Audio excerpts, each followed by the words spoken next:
Hai, jadi hari ini, okay, so today I wanna share about everyone is smart in different way.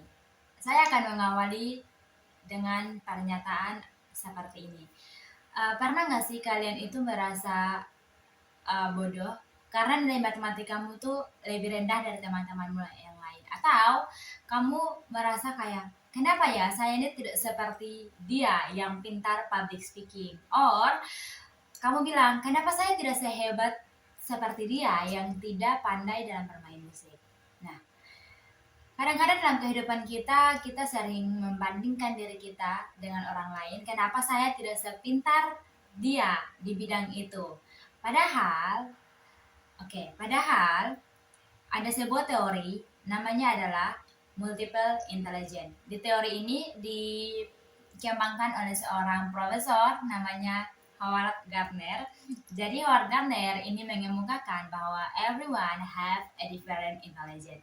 Setiap orang itu memiliki kecerdasan atau kecerdasan yang berbeda-beda. Nah, coba sekarang kalian mikirlah kembali, ingat-ingat orang-orang yang ada di sekitar kamu. Pasti kamu akan menemukan bahwa oh iya ya, ternyata ada orang yang pintar sekali nih dalam berhitung gitu, atau problem solving. Oh ya, ada juga yang pintar sekali dalam public speaking, berbicara di depan umum atau mengemukakan pendapat. Oh ya, ternyata ada juga nih orang-orang yang hebat dalam musik. Ada juga yang hebat dalam memahami perasaan orang lain. Jadi kayak ada banyak sekali kelebihan. Itu anggapannya kelebihan atau kecerdasan yang dimiliki setiap orang itu pastinya berbeda-beda. Misal, saya bisa public speaking, tapi belum tentu saya itu bisa bermain musik. Ya, saya menyadari itu. Beda. Jadi, setiap orang itu memiliki kecerdasan yang berbeda-beda. Nah, jadi poinnya adalah bahwa ini mengingatkan kita juga bahwa Tuhan memberikan kelebihan kepada kita itu berbeda-beda. Tuhan membuat kita unik. Nah, jadi kita sama-sama belajar untuk tidak comparing ourselves with another people, tidak membandingkan diri kita dengan orang lain.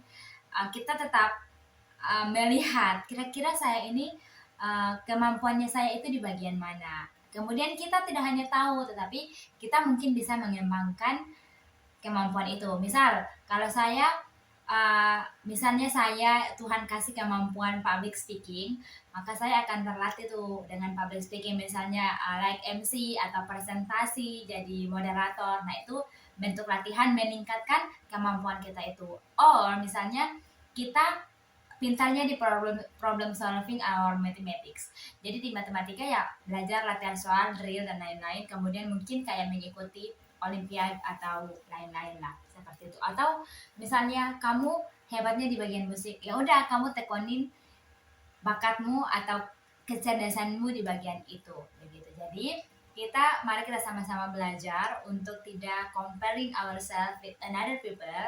Kita bersyukur dengan kecerdasan atau talenta atau kemampuan atau kelebihan yang sudah Tuhan Yesus kasih buat setiap kita, dan setiap kecerdasan yang kita miliki itu kita gunakan sebaik-baiknya untuk memuliakan Tuhan. Sekian dari saya, sampai jumpa.